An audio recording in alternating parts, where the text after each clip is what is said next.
Good afternoon. This is the Alchemist. Today we're going to talk about psychic death. For those that are on their healing journey, more so on their alchemic journey, transfiguration and transmutation, metamorphosis and evolution, death and rebirth for all soul stages.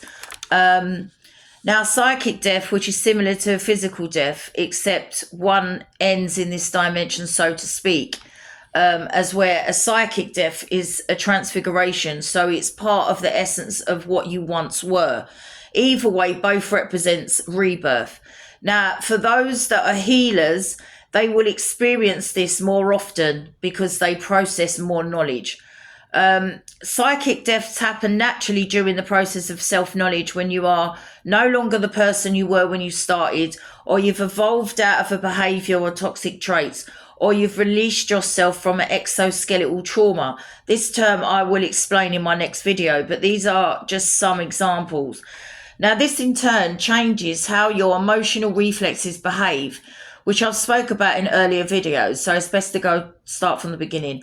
Emotional reflexes are like the back rooms of your triggers, which is your emotional subconscious.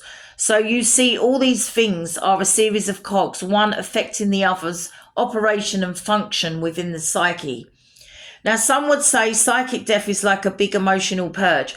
Purging is a system continued action, if you understand we are, of light and dark, and both of them sides need to be worked on, not ignored. So it's important to acknowledge that the shadow side is necessary for survival, but it needs to be tempered and ordered and managed. And there are surplus lower energies that build up and direct your intent and your character, thus your vibrations. And if you do not have an irrigation system in place, so to speak, like the purge system that I speak of in previous videos, then it builds up, and I think it's important to best function with a purging system in place, and also learning how to alchemize your energy. And obviously that is by using and transmuting lower vibrational energy into positive gain, which I've also explained in earlier videos. Now, because it's an energy, is malleable and it can be transfigured and therefore transmuted.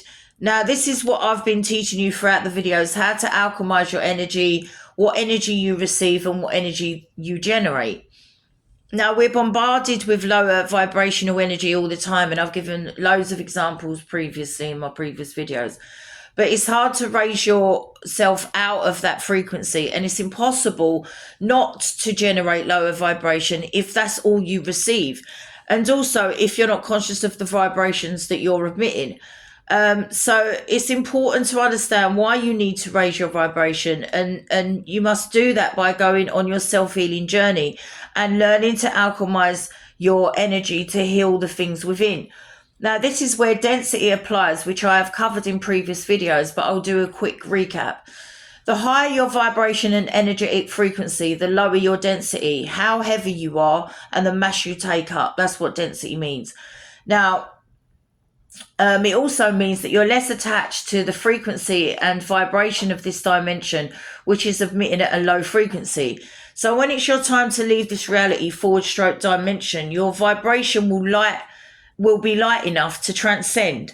So, because I've always believed that souls who are in limbo, ghosts, etc., are just souls with a higher density who have always emitted at a lower vibration. Now, if you're lost with the stuff that I'm talking about right now, you need to go back to the beginning of the videos. Now, lower vibration, equals, violence, lying, manipulative, scheming, all toxic traits. Higher vibration is kind, loving, nurturing, supportive, etc.